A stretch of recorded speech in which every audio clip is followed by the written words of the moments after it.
A guard is accused of having sexual relations with an inmate at a London prison, and it was caught on tape? Those are the shocking new allegations facing one woman out in the UK. We're going to bring on prison consultant Justin Paperny to talk about it. Welcome to Sidebar, presented by Law&Crime. I'm Jesse Weber. All right, we're going to go over to the UK for this one, and this concerns 30-year-old corrections officer Linda de Sousa Abreu. She has been arrested for allegedly having sex with an inmate at Wandsworth Prison late last month, a prison reportedly plagued by violence, vermin, and overcrowding. We'll get to that, but let's talk a little bit more about that, because what's more is this encounter, or reported encounter, was allegedly captured on cell phone footage, a video that is circulated on social media. Now, we obviously will not show you this tape, but it purportedly shows Abreu dressed in prison garb, engaging in various sex acts with a prisoner in a cell, while another prisoner, presumably this man's cellmate, films this, looks on, he's smoking, making comments such as, "Guys, we've made history, this is what I'm telling you, and this is how we roll in Wandsworth." So the arrest comes after an investigation was launched by the Metropolitan Police after they became aware of this video. Abreu appeared at the Uxbridge Magistrates Court in West London. She is charged with misconduct in public office. We believe this is defined as willfully and without reasonable excuse or justification misconducted herself in a way which amounted to an abuse of the public's trust in the office holder by engaging in a sexual act with a prisoner in a prison cell.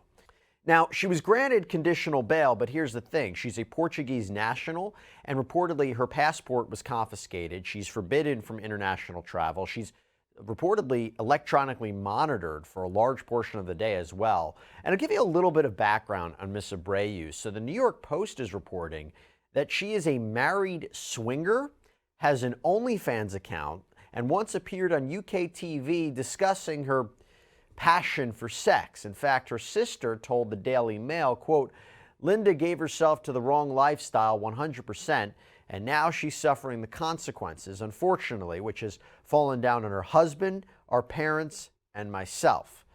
Ms. Abreu is scheduled to appear at Isleworth Crown Court on July 29th. Okay, I want to bring on right now a guest that we haven't had on Sidebar before. I'm looking forward to talking to him. Prison consultant Justin Paperny. Justin, thanks so much for coming on.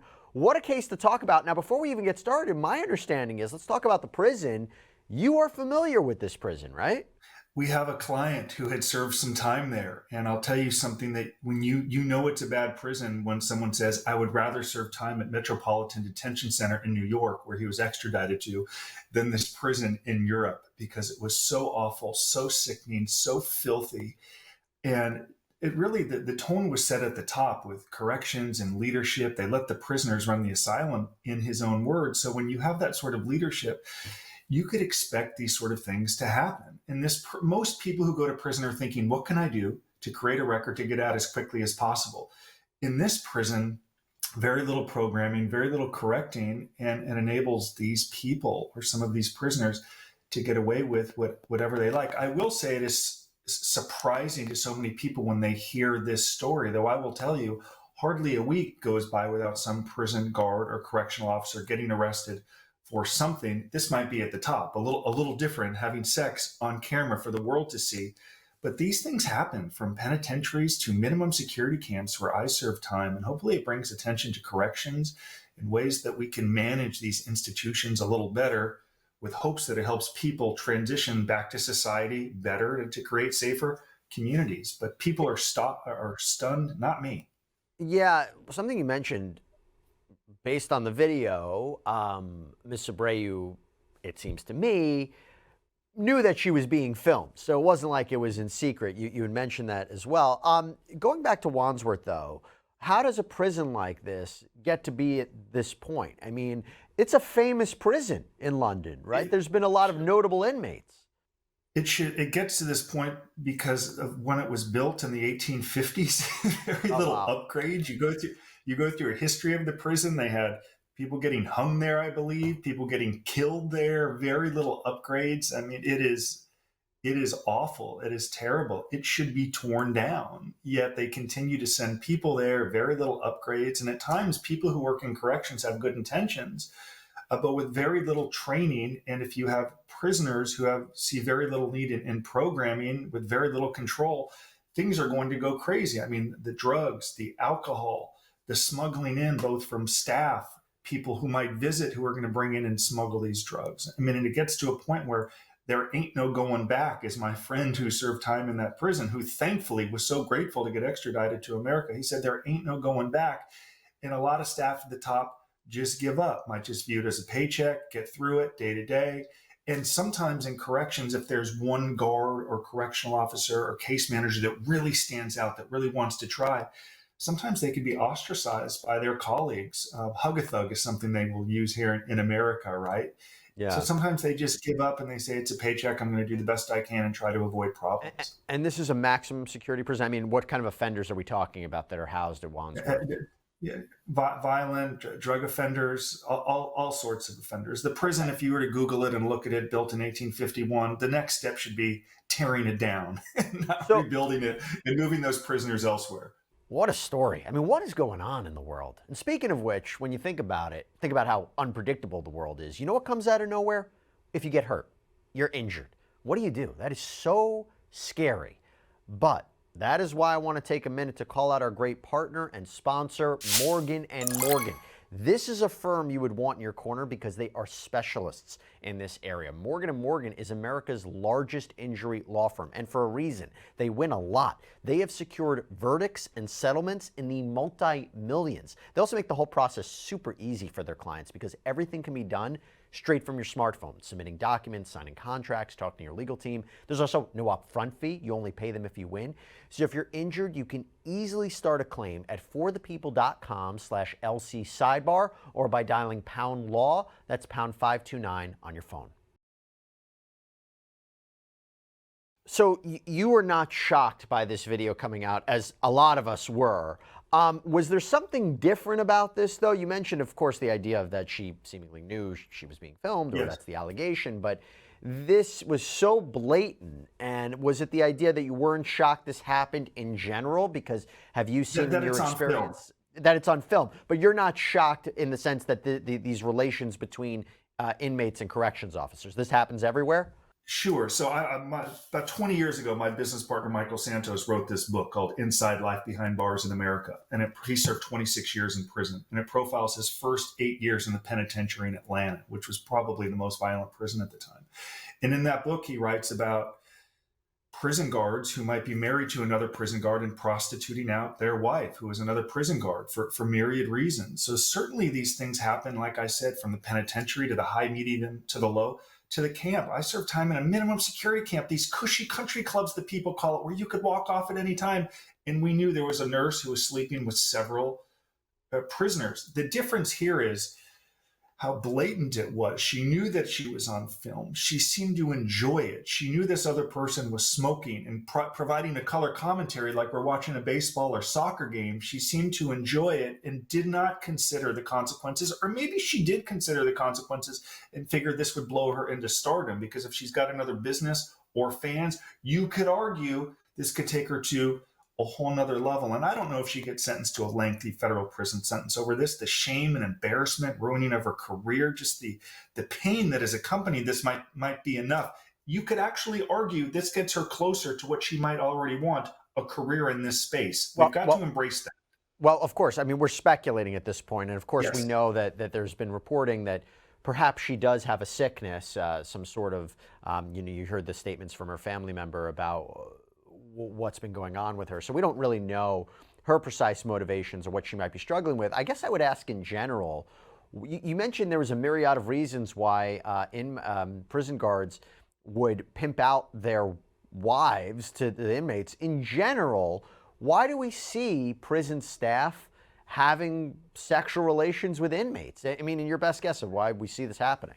Well, I can tell you the majority of them were very admirable and go into corrections to want to help people and train and correct. I worked with phenomenal case managers, and I was grateful for their support. But in any industry, there could be anomalies or people that stand out.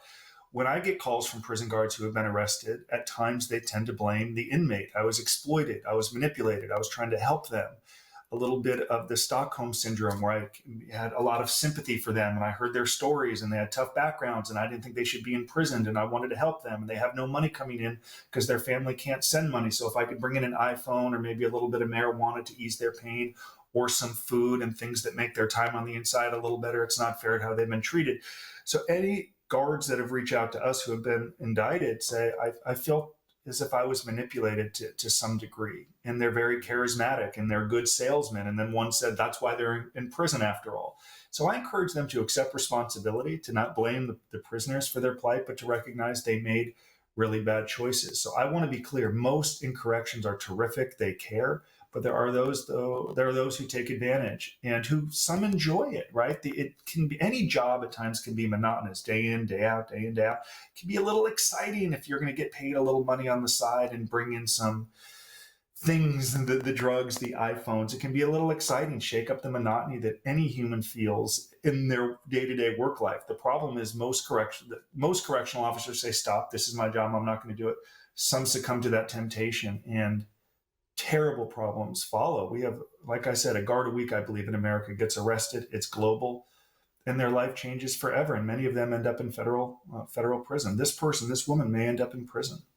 Yeah, and it's interesting. It goes back to something that I've explored before with this idea of why serial killers receive love letters. And one of the things that we've explored, and I've spoken to professionals about this, is that there's something about the fact that the inmate is locked up, that you want to have a relationship with somebody, you know where they are, they can't come out. It's a little bit of control.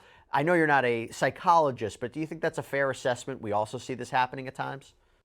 There's no doubt when you're around someone's living there and you're around them in the chow hall or the chaplain or in the unit, it is inevitable. Conversations are going to open up. There's going to be similarities. There is no question that's going to happen, and you form a connection, and before you know it, a connection can turn into a romance, and some don't have the ability to stop it. And as a result of that, there's lasting pain. I mean, look at, even if this woman avoids prison, look at the shame and pain she is enduring, going to that courthouse, trying to cover herself. But with the internet, you can't cover it. And to your point earlier about what is so different about this, when Michael was in prison writing about these experiences in Atlanta, there was no iPhone, right? There were no iPads where prisoners could film it. So he's writing about it. To have someone film it and then put it out there for tens of millions of people to see is just is something so unusual. That's my question to you. Also, the cell phone, right? How did the cell phone make its way into that cell? Is that allegedly from her? I mean, I don't know how do people sneak? Do inmates? How would they be able to sneak in a cell phone? That contraband. It's as easy as, it's the easiest thing you could do right now in any prison in the world. You have drones dropping packages into prison yards that have food and iPhones and drugs. Guards may smuggle them in. People may visit and bring them in. I estimate in some prisons, 40% of the prisoners have iPhones. I mean, that's a global issue. So it is very easy to get these iPhones and contraband into the prison, sometimes by corrupt staff, other times by visitors. It's not hard. If you have a will, there's a way in prison. That much I can tell you. Yeah, and again, this is not the first time that we've seen this happen. Clearly, Abreu is not the first prison official to allegedly do this. In fact, according to the Daily Mail UK, there are official stats that indicate that since 2013, more than 80 prison staff have been fired or penalized for having sexual relations with inmates. So, Justin Paperny, thank you so much for coming on, explaining the situation to us. What a video, what a story. Thanks so much. Thank you for the invitation. All right, everybody, that's all we have for you right now here on Sidebar. Thank you so much for joining us. And as always, please subscribe on Apple Podcasts, Spotify, YouTube, wherever you get your podcasts. I'm Jesse Weber. I'll speak to you next time.